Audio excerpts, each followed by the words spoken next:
तो aggregate demand हमने discuss कर लिया था। उसमें हमने क्या देखा कि एग्रीगेट डिमांड ही हमारा एग्रीगेट एक्सपेंडिचर है, यही डिस्कस किया था ना। हाँ सर। और फिर हमने वो फार्मूला निकाला था CGI(x - M)। और फिर कंपोनेंट्स को देखा था। हाँ, तो वहाँ पे हमने जीडीपी का डिस्कशन किया था कि वो हमारा एक्चुअल प्राइस पे होता है, लेकिन जब हम यहाँ पे इनकम और एम्प्लॉयमेंट वाला चैप्टर उठाए हैं और हम मैथमेटिकल्स और इकोनॉमिक डेरिवेशन मॉडल प्रिपेयर कर रहे हैं, तो हमारा यहाँ पे जो भी फिगर है वो फिगर क्या है, प्लान्ड में। तो प्लान्ड एक्सपेंडिचर की हम यहाँ पे बात कर रहे हैं, या फिर प्लान्ड इनकम की बात कर रहे हैं। अच्छा, ये चीज हो गया। एक्स एंट और एक्स पोस्ट भी तुम लोग क्लियर है? Yes sir. ठीक है, अब आज हम चलते हैं कि एग्रीगेट डिमांड हो गया है, एग्रीगेट सप्लाई डिस्कस करते हैं कि ठीक है। तो एग्रीगेट सप्लाई क्या होता है? Money value of final goods and, देखो अब जितने भी हम चाहे जीडीपी का कैलकुलेशन हो या फिर एग्रीगेट डिमांड का कैलकुलेशन हो, एग्रीगेट सप्लाई का कैलकुलेशन हो, तो जब भी गुड्स एंड सर्विसेज का वैल्यू लेंगे वो क्या होगा, फाइनल गुड्स एंड सर्विसेज का होगा। तो यहाँ भी एग्रीगेट सप्लाई का मतलब है कि value of final goods and services that all the producers are willing to supply in the economy. Aggregate demand में हमने क्या देखा था कि वो एक्सपेंडिचर कौन कौन कर रहा था, house hold form, house hold और फर्म्स। लेकिन अब यहाँ पे जितने भी प्रोड्यूसर हैं वो कितना फाइनल गुड्स पे सप्लाई करना चाहते हैं। यहाँ पे हम सप्लाई की बात कर रहे हैं, ठीक है, कि अब ये सप्लाई मनी फॉर्म में कितना है सारे प्रोड्यूसर्स का, प्रोड्यूसर इन द इकोनॉमी। और ये हमारा जब भी मेजरमेंट होगा at a point of time होगा, at a point of time होगा। तो ये हो गया एग्रीगेट सप्लाई। और again it does not refer to actual output production और desired output during the given product. जो मैंने पहले ही अभी डिस्कस किया था कि एक्चुअल फिगर हम नहीं लेते हैं। कौन सा फिगर लेंगे? It does not refer to the actual output, इसमें होगा प्लांट। जो हम प्लांट फिगर लेंगे, प्लांट प्रोडक्शन या डिजायर्ड आउटपुट, वो कंसीडर किया जाएगा। अब यहाँ पे है aggregate supply is equal to national income. Last class में हमने डिस्कस किया था aggregate demand is equal to aggregate expenditure. अब यहाँ पे ये चीज है aggregate supply is equal to national income. तो ये नेशनल इनकम कैसे बन रहा है?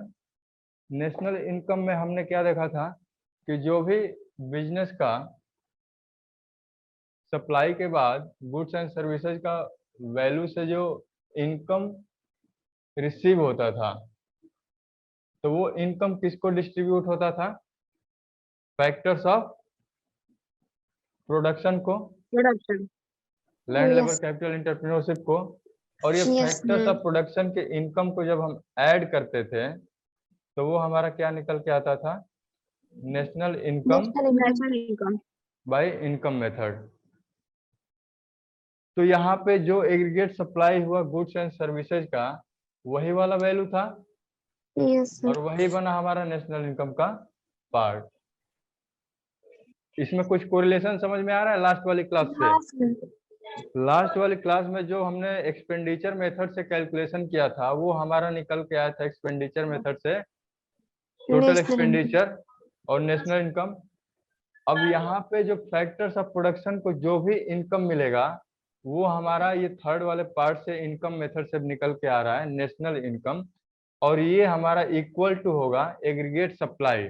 अब यहाँ थोड़ा सा डिफरेंस होगा, सोचने वाली बात होगी कि सर यहाँ पे आपने नेशनल इनकम तो वहां पे भी बता दिया, नेशनल इनकम यहाँ पर भी बताया, तो aggregate supply is equal to national income, तो क्या aggregate supply is equal to aggregate demand होगा? Yes, sir. होगा ना? हाँ सर। Yes, sir. तो aggregate supply is equal to aggregate demand, और इज इक्वल टू यही हमारा नेशनल इनकम होगा। अब यहाँ पे एक चीज और हम देखेंगे कि नेशनल इनकम में हमारा कंप्लीट पार्ट एक्सपेंस होता नहीं है, वो दो पार्ट में डिवाइड होगा। किस पे? कंजम्पशन और प्लस कुछ पोर्शन हम सेव करते हैं। तो national income y is equal to C plus S, और यही हमारा क्या था? Aggregate supply. अब इसको थोड़ा सा एक ग्राफ से समझ लेते हैं ये कैसे काम करता है। एग्रीगेट डिमांड वाला ग्राफ याद है? हमने उसको एक लेवल पे ऊपर से ड्रॉ किया था, लेकिन ये वाला जब एग्रीगेट सप्लाई का पॉइंट ड्रॉ होगा वो ओरिजिन से होगा, और ओरिजिन से 45 डिग्री एग्जैक्टली करेक्ट है। अब ये 45 डिग्री पे क्यों कट हो रहा है? क्योंकि जो भी हमारा कंजम्पशन और प्लस सेविंग है वो किसके बराबर है? हमारा इनकम के बराबर है। तो जितना हमारा इनकम होगा उतना ही कंजम्पशन प्लस सेविंग होगा। यहाँ पे टोटालिटी की बात कर रहा हूँ, ठीक है? इसको ये मत कंसीडर कर लेना कि national income is equal to consumption हो गया, क्योंकि हमने कल क्या देखा था लास्ट वाली क्लास में कि जैसे जैसे हमारा इनकम इंक्रीज होता है हमारा कंजम्पशन इंक्रीज होता है, लेकिन हमारा प्रोपोर्शन क्या होता है कंजम्पशन का इनकम के बढ़ने के रेशियो से कम होता है। तो यहाँ पे हमारा इनकम का ही पार्ट दो पार्ट में डिवाइडेड है, कंजम्पशन और सेविंग में। इस वजह से ये 45 डिग्री का एंगल बन रहा है, ताकि ये कंप्लीट एक रेशियो दिखाएगा कि अगर यहाँ से अगर मैं एक ऐसे ड्रॉ करता हूँ लाइन, तो यहाँ पे जो इनकम है वो इसी के बराबर है, कंजम्पशन और सेविंग के बराबर।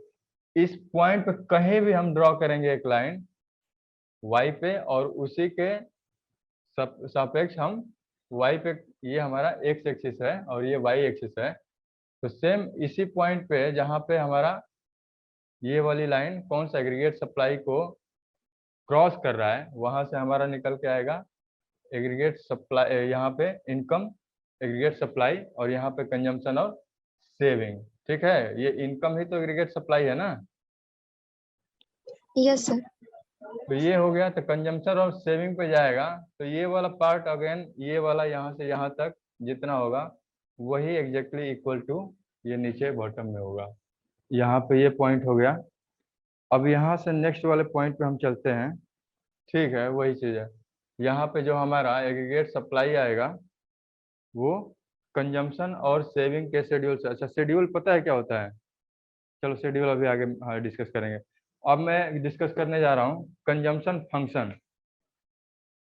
कंजम्पशन फंक्शन क्या होता है?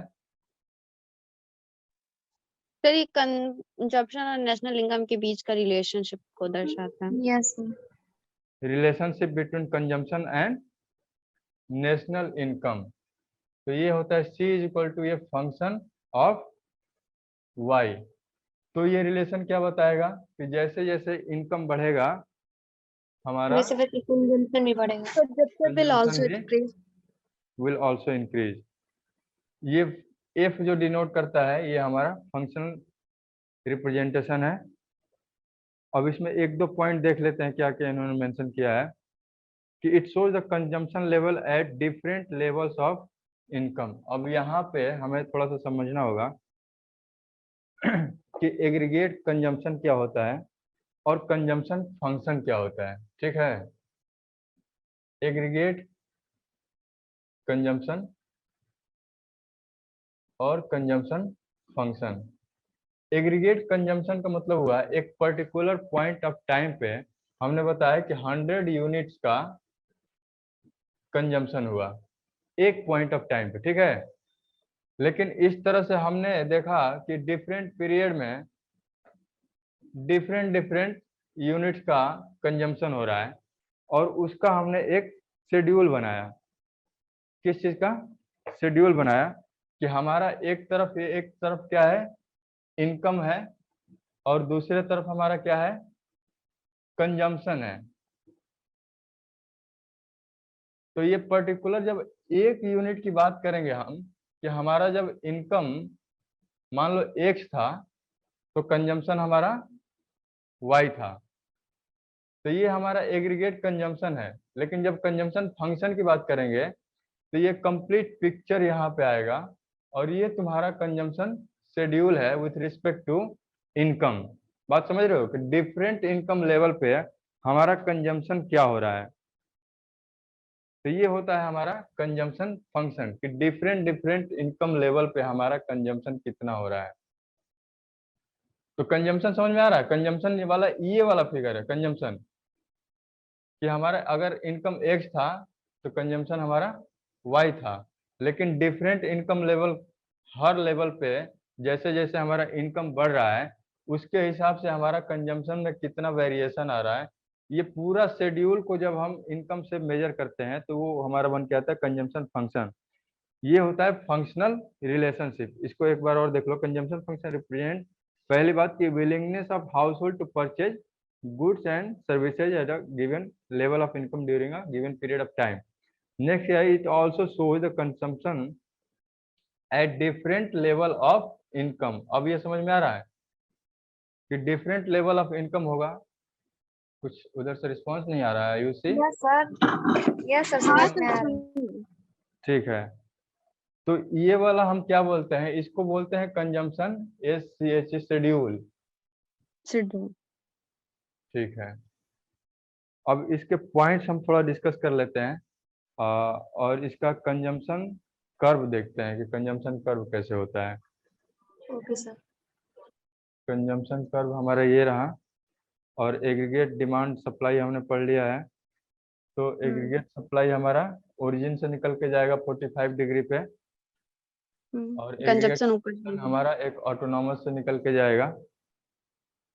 एक हमारा ये पॉइंट यहाँ पे जो क्रॉस कर रहा है एग्रीगेट, ब्रेक इवन पॉइंट ये हमारा इनकम हो गया और ये हमारा कंजम्पशन हो गया।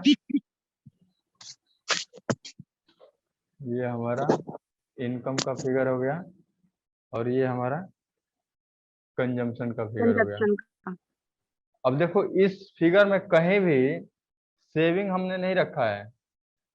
क्यों? क्योंकि कंजम्पशन फंक्शन में सेविंग नहीं है। कंजम्पशन फंक्शन किसके बीच का रिलेशनशिप है? इनकम और कंजम्पशन का। कंजम्पशन का। फंक्शन ऑफ कंजम्पशन फंक्शन क्या है? Function of national income. Income, national income. अब यहाँ पे ये वाला जो पार्ट है, अगर हम इसकी बात करें तो यहाँ पे इनकम हमारा 0 है लेकिन फिर भी कंजम्पशन हमारा इतना यूनिट है। हो रहा है। तो ये वाला हमारा ऑटोनॉमस कंजम्पशन है कि इनकम 0 होने के बाद भी इतना हमारा कंजम्पशन तो है ही। तो ये वाला पार्ट हम कहाँ से कंज्यूम कर रहे हैं? सेविंग से। हाँ सर। तो ये वाला पार्ट हमारा कहलाता है डिश सेविंग। सेविंग। और यहाँ पे हमारा ये इंटरसेक्शन पे हम जाते हैं तो कंजम्पशन हमारा ये रहा और इनकम हमारा ये रहा। तो इस पॉइंट पे क्या हम देख रहे हैं कि consumption is equal to national income. National income. तो ये हमारा इक्विलिब्रियम पॉइंट है या फिर ब्रेक इवन पॉइंट है। अब वन बाय वन इसमें डिस्कस करते हैं कि स्टार्टिंग पॉइंट ऑफ कंजम्पशन, ये ऑटोनॉमस वाला पार्ट हमने डिस्कस कर लिया। Slope of the consumption curve क्या है? कंजम्पशन कर्व का स्लोप क्या है? ये वाला कर्व पॉजिटिव है। जैसे जैसे इनकम बढ़ेगा हमारा कंजम्पशन इंक्रीज होगा, लेकिन जो कंजम्पशन का प्रोपोर्शन होगा वो इनकम के सापेक्ष क्या होगा? कम होगा। ये ध्यान में रखना है। नेक्स्ट है income is less than consumption. कहाँ पे? Income is less than consumption, ये हमारे डिश सेविंग वाले पार्ट। ठीक है, यहाँ पे हमारा इनकम कम है लेकिन कंजम्पशन ज्यादा है, क्योंकि ये 0 पॉइंट पे ही हमारा कंजम्पशन क्या है? सम यूनिट्स है मान के चलो, और यहाँ पे हमारा इनकम 0 है। नेक्स्ट पॉइंट है break even point. C is equal to Y. यहाँ पे अगर हम C रखते हैं और यहाँ पे हमारा इनकम Y है तो यहाँ पे कंजम्पशन इज इक्वल टू क्या हो जाएगा? इनकम। ये हमारा क्या कहलाएगा, break even point. Point break even point पे नो प्रॉफिट नो लॉस बोला जाता है। और यहाँ इनकम के रिस्पेक्ट में हम देखेंगे तो हमें कोई इनकम सेव नहीं हो पा रहा है, ठीक है। इसके पहले सर। हमने क्या देखा, डिस सेविंग, जो हमारा प्रीवियस पास्ट सेविंग्स था उसको हमने यूटिलाइज किया कंजम्पशन के लिए, लेकिन इस पॉइंट पे हमारा आके consumption is equal to income बन रहा है। अब इसके बियॉन्ड जाएंगे तो जैसे जैसे हमारा ये इनकम बढ़ रहा है हमारा कंजम्पशन भी बढ़ रहा है, लेकिन इसका स्लोप क्या है, कंजम्पशन वाले स्लोप से ज्यादा है। तो कंजम्पशन वाले स्लोप से ज्यादा होने का मतलब क्या है कि हम अब यहाँ कुछ पार्ट सेविंग कर रहे हैं, सेविंग करना स्टार्ट कर रहे हैं, तो ये वाला पोर्शन जो दिखाएगा यही वाला पोर्शन क्या पॉजिटिव है, सेविंग हमारा सेविंग वाला, पॉजिटिव सेविंग सेविंग है या फिर सेविंग है, क्योंकि इसके पहले हमारे कोई सेविंग नहीं था। क्योंकि अगर सेविंग नहीं होता तो इट मीन्स कि जितना इनकम होता उतना ही हमारा कंजम्पशन भी होता। तो जो ये वाई लाइन है तो वाई लाइन पे ही तो हमारा कंजम्पशन वाला भी लाइन जाता, तभी तो हम बोलते हैं कि इनकम जो है वो कंजम्पशन के बराबर है। लेकिन सी वाला लाइन, अब यहाँ पे पहले क्या था, पहले देखो यहाँ पे सी वाला लाइन वाई के ऊपर था, मतलब कंजम्पशन ज्यादा था।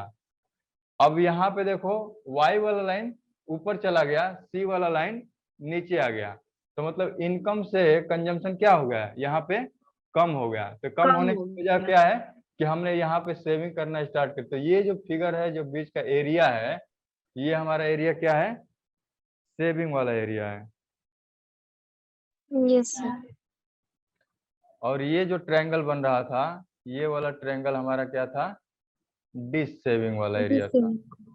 और ये जो ऊपर का एरिया हमारा बनता जा रहा है वो सेविंग वाला एरिया बनता है, ठीक है। लास्ट वाला पॉइंट क्या था, income is more than consumption. तो ये वाला मैंने डिस्कस कर लिया कि कैसे ये इनकम वाला हमारा पार्ट कंजम्पशन से ज्यादा हो रहा है। तो ये जो 45 डिग्री वाला लाइन है ये इंपॉर्टेंट लाइन है, क्यों, क्योंकि यही इंडिकेट कर रहा है कि किस पॉइंट पे हमारा कंजम्पशन कंजम्पशन कितना कितना है, इनकम से ज्यादा है या इनकम के बराबर है इक्वल या फिर इनकम से ज्यादा है। इनकम से अधिक है। बिल्कुल, देखो इन्होंने हाईलाइट किया था, do not confuse consumption with consumption function, ठीक है। कंजम्पशन विथ कंजम्पशन फंक्शन जो यहाँ पे ये शेड्यूल में बना के तुमको दिखा रहा था वही चीज है कि consumption refer to the amount of income which is spent on purchase of goods and services at a given level of income. अगर मैं इस पॉइंट पे अगर बात करता हूँ तो ये हमारा क्या हो जाएगा, कंजम्पशन।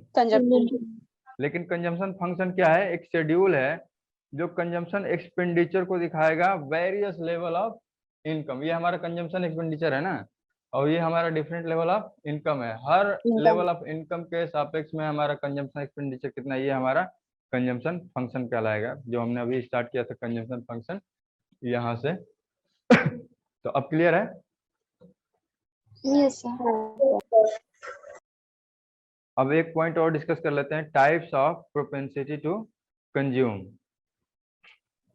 अभी हमने कंजम्पशन फंक्शन देख लिया, अब हम देखते हैं कि प्रोपेंसिटी टू कंज्यूम। अच्छा, ये हमारा जो कंजम्पशन फंक्शन ही है ना, इसी का दूसरा नाम हमारा क्या है, प्रोपेंसिटी टू कंज्यूम। तो अब हम देखेंगे कि इसके दो पार्ट हैं, कौन कौन से, APC MPC APC MPC APC और एमपीसी सी। तो ये आज APC हम बात करेंगे एपीसी की, ठीक है, और एमपीसी का भी बात कर लेंगे आज ही। तो एवरेज प्रोपेंसिटी टू कंज्यूम क्या होता है, एपीसी इज इक्वल टू हम क्या लिखते हैं कि हमारा कंजम्पशन कितना है और हमारा इनकम कितना है। तो ये हमारा एक रेशियो है किस चीज का, कंजम्पशन और इनकम का। तो इनकम का हम कितना पोर्शन कंज्यूम कर रहे हैं, ये हमारा रेशियो क्या होता है, average propensity to consume to the ratio of expenditure to the corresponding level of income. तो अगर हमारा एग्जाम्पल में कंजम्पशन एक्सपेंडिचर 70 करोड़ दिया हुआ है यहाँ पे और नेशनल इनकम 100 करोड़ है, तो हमारा एपी से निकल के कितना आएगा? 70%। फिर 0.7। Yes, sir. हाँ, मल्टीप्लाई कर दो इसको 100 से, परसेंटेज में आ जाएगा। परसेंटेज का क्लास चल रहा है कि खत्म हो गया? सब खत्म हो गया है। चलो ठीक है। तो ये हो गया तुम्हारा 70%। तो इसको हम क्या बोलेंगे? Average propensity to consume. अब इसके कुछ पॉइंट्स हम यहीं पे डिस्कस कर लेते हैं। पहला पॉइंट क्या है कि एपीसी मोर देन 1। एपीसी, यहाँ से तुम्हारे क्वेश्चन बनेंगे तो इसको थोड़ा सा ध्यान से समझ लेना। APC is more than 1। ये कब होगा? बस हमें यही फॉर्मूला याद रखना है, यहीं से हमारा सब निकल के आ सर जब जाएगा। कंजप्शन नेशनल इनकम से अधिक होगा। बिल्कुल, क्योंकि यहाँ पे न्यूमरेटर है, नीचे डिनोमिनेटर है। तो न्यूमरेटर हमारा डिनोमिनेटर से ज्यादा होगा तो वो क्या होगा? 1 से ज्यादा आएगा। तो इस तरह से याद रख लो कि कंजम्पशन हमारा इनकम से ज्यादा होगा तो उस केस में एपीसी 1 से ज्यादा आएगा। एपीसी इक्वल टू 1 कब होगा? सर जब दोनों इक्वल होंगे। So when consumption is equal to the national income. ये कंजम्पशन और इनकम दोनों बराबर हो जाए। लेस देन 1 कब होगा? जब एपीसी जब जब one इनकम कम हो जाए। रहेगा और इनकम ज्यादा होगा। जब हम सेव करने के चक्कर में पड़ जाए। ठीक है, तो ये हो गया तुम्हारा लेस देन 1। समझ में आ रहा धनंजय? कब होगा? जब हमारा कंजम्पशन इनकम से कम होगा, हमारा न्यूमरेटर छोटा हो जाएगा तो ऑटोमेटिक ये क्या है, जो हमारा फ्रैक्शन आएगा वो लेस देन 1 हो जाएगा। नेक्स्ट क्या है? 4 number, APC falls with increase in income. अब आयुषी वाला पॉइंट यहाँ पे आ गया, क्योंकि जैसे जैसे हमारा इनकम बढ़ता है हम कंजम्पशन तो करते हैं लेकिन उसके साथ सेविंग भी स्टार्ट करते हैं, या फिर जो यहाँ पे पॉइंट कि कंजम्पशन हमारा उस रेशियो में या उस प्रोपोर्शन में नहीं होगा जिस प्रोपोर्शन से हमारा इनकम बढ़ रहा है। Yes, sir. तो उस केस में APC fall with increase in income वाला पॉइंट वहां से निकल के आया है। लास्ट पॉइंट क्या है? APC can never be zero.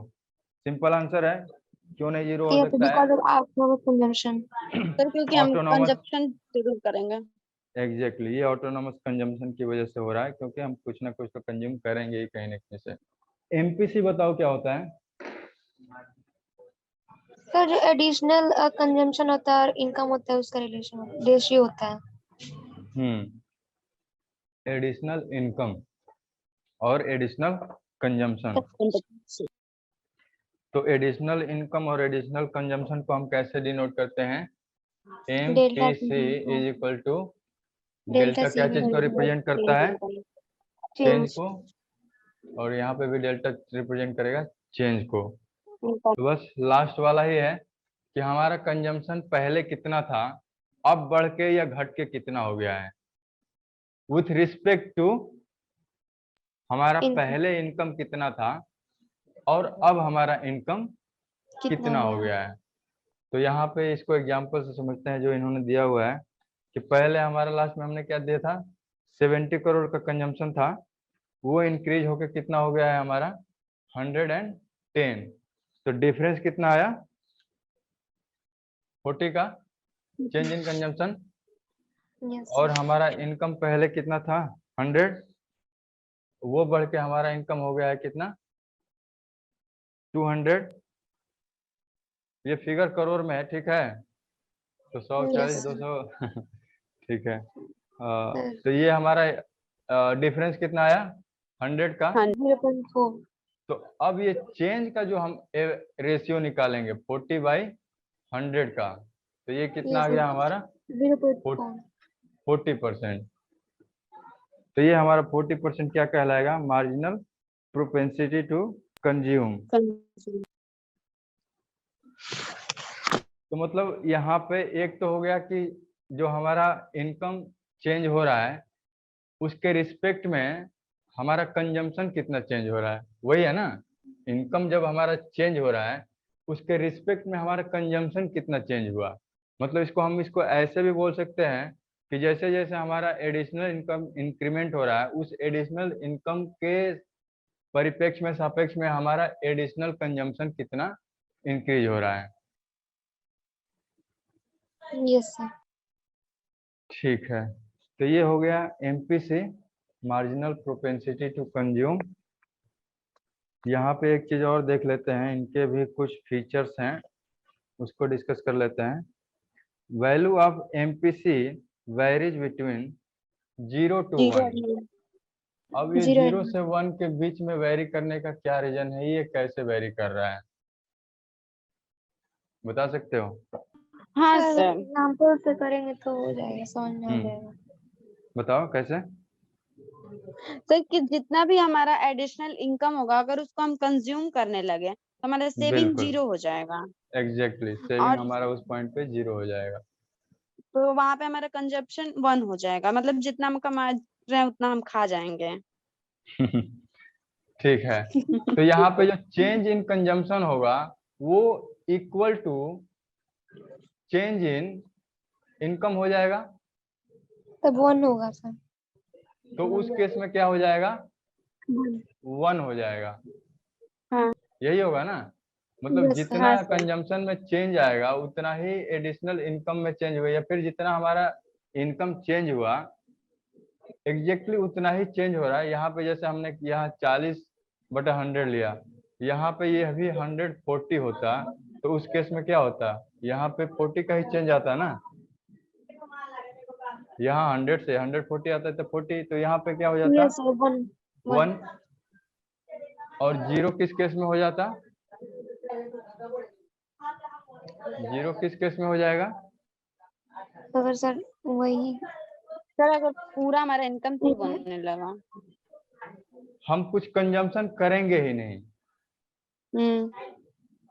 जब हम कुछ कंजम्पशन करेंगे ही नहीं तो उस केस में हमारा क्या, however entire additional income is save, तो कंजम्पशन उस टाइम पे हमारा 0 होगा। Will be 0।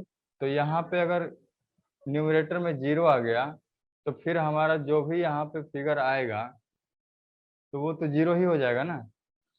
Yes sir. तो इस तरह से दो चीज में यहाँ पे ध्यान रखो, अगर सेविंग 0 होगा, बस इसको ध्यान रखना है, सेविंग अगर 0 होगा तो एमपीसी 1 होगा। तो एमपीसी 1 होगा, और Yes. सेविंग अगर हमारा यहाँ पे 1 होगा। कंजम्पशन 0 होगा। सेविंग की जगह इसको कर लो, ये चेंज इन सेविंग होगा, ठीक है, क्योंकि यहाँ पे हम Yes, चेंज sir. की ही बात कर रहे हैं। तो चेंज इन हाँ सेविंग अगर 0 होगा तो एमपीसी 1 होगा, विल और B change in consumption, change 0 इन होगा। कंजम्पशन हमारा 0 होगा, तो तो एमपीसी सेविंग क्या होगा, 0। 0 होगा। ठीक है, नेक्स्ट पॉइंट है, तो यहाँ से हमें ये पॉइंट याद रखना कि यहाँ से बहुत इजी क्वेश्चन बनता है कि एमपीसी का वैल्यू किस किस वैल्यू के बीच में वेरी करता है, बस इतना ही सिंपल आएगा।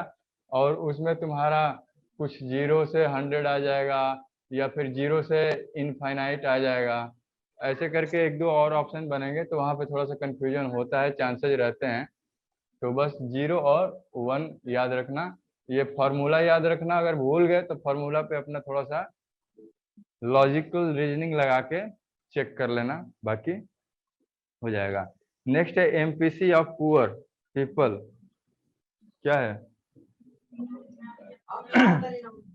ये जो इम्पोर्टेंट पॉइंट है, यहीं से एमसीक्यू बनने के चांसेस रहते हैं, तो इसको रिवाइज करना अच्छे से। MPC of poor is more than that of rich.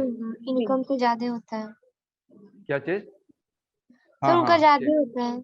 ठीक है, तो एमपीसी ऑफ पुअर का रिच से ज्यादा होने का क्या लॉजिक है? सर क्योंकि वो जितना ही उनका इनकम रहता है वो पूरा कंज्यूम कर लेते हैं, ज्यादा इनकम का अपना ज्यादा पार्ट वो कंज्यूम करते हैं। तो मार्जिनल प्रोपेंसिटी टू कंज्यूम बोल रहे हैं, तो चेंज इन कंजम्पशन होगा, और चेंज इन कंजम्पशन किसके सापेक्ष में, चेंज इन इनकम। इनकम।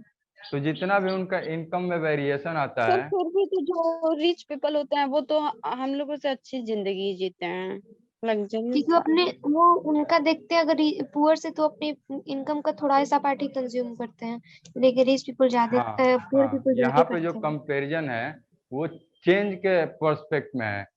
क्योंकि देखो रिच का जो भी इनकम है, उस इनकम का वो कंजम्पशन पे कितना खर्च कर रहा है, ठीक है। और एक पुअर पीपल है, जो भी उसका एडिशनल इनकम जनरेट हो रहा है, वो उस एडिशनल इनकम का किस तरह से यूटिलाइजेशन कर रहा है, उसका कितना मेजर पोर्शन वो कंजम्पशन पे यूटिलाइज कर रहा है।